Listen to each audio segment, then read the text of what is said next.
बिहार की सियासत फिर गर्म है। दूसरे चरण की जंग में एनडीए के पास 67 सीटें हैं, जबकि महागठबंधन 50 पर अटका है। सिर्फ 17 सीटों का ये फासला तय करेगा कि सत्ता की चाबी किसके हाथ में जाएगी।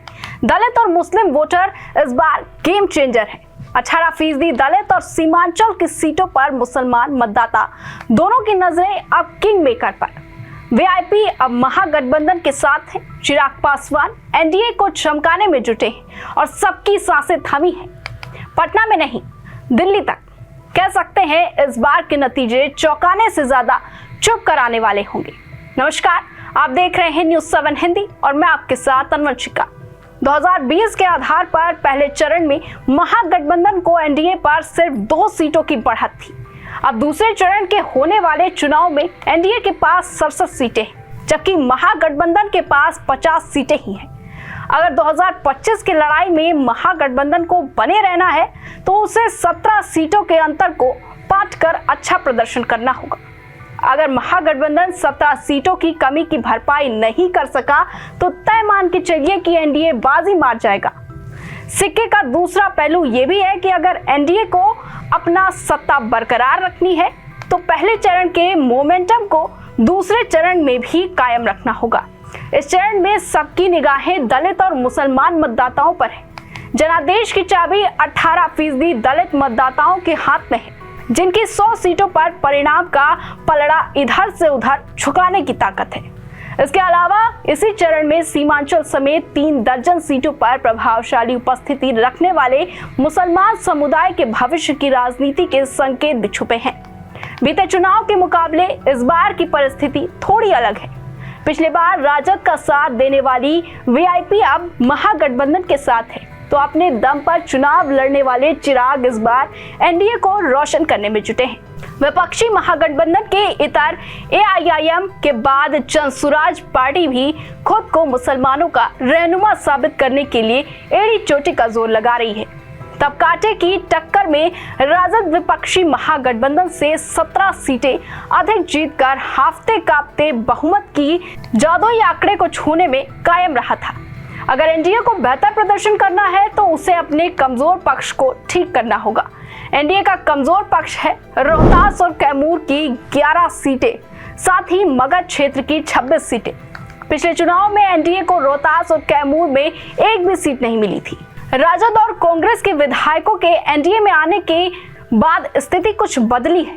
पिछले चुनाव में मगध प्रमंडल के 5 जिलों की 26 सीटों में से एनडीए को सिर्फ 6 सीटें मिली थी।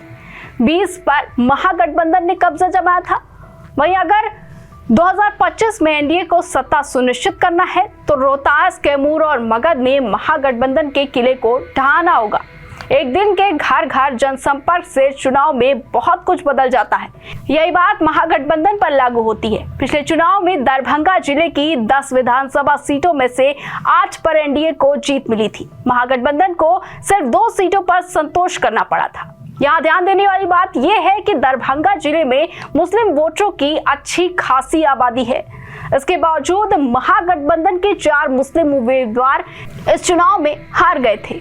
अब जब नतीजों में 1 हफ्ते से भी कम का वक्त बचा है, राजनीतिक तापमान और प्रत्याशियों की धड़कनें दोनों तेज हैं।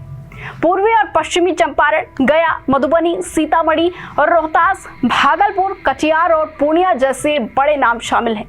इसके अलावा कैमूर, अरवल, जहानाबाद, औरंगाबाद, नवादा, जमुई, बांका, किशनगंज, अररिया, सुपौल और शिवहर जिलों की सीटों पर भी अंतिम चरण की वोटिंग होगी। इन सभी जिलों में मुख्य मुकाबला एनडीए और महागठबंधन उम्मीदवारों के बीच देखने को मिलेगा। दूसरे चरण में राष्ट्रीय जनतांत्रिक गठबंधन की मुखिया भारतीय जनता पार्टी के 53 उम्मीदवारों के भाग्य का फैसला होना है। वही जनता दल यूनाइटेड के 44, लोक जनशक्ति पार्टी के 15, राष्ट्रीय लोक मोर्चा के 4 और हिंदुस्तानी आवाम मोर्चा के 6 उम्मीदवार भी दूसरे चरण में चुनावी मैदान में हैं।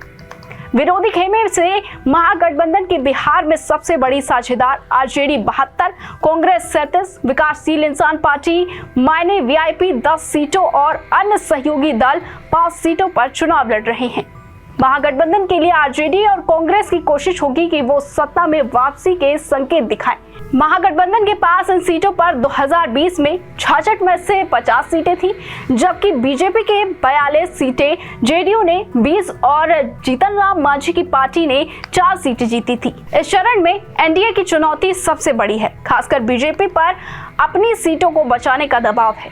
वहीं जीतन राम मांझी और चिराग पासवान को भी अपने मजबूत इलाके को खुद को साबित करना है।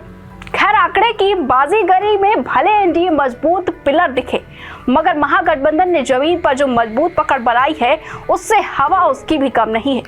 यही वजह है कि इलेक्शन भले पटना में हो, मगर दिल्ली सांसें रोके बैठी है। अब आगे क्या? 11 नवंबर तय कयास अटकलें यूं ही जोर दिखाती रहेंगी। तय मानिए कि अब की नतीजे चौंकाने से ज्यादा चुप कराने वाले होंगे। तमाम खबरों के लिए देखते रहिए न्यूज़ 7 हिंदी।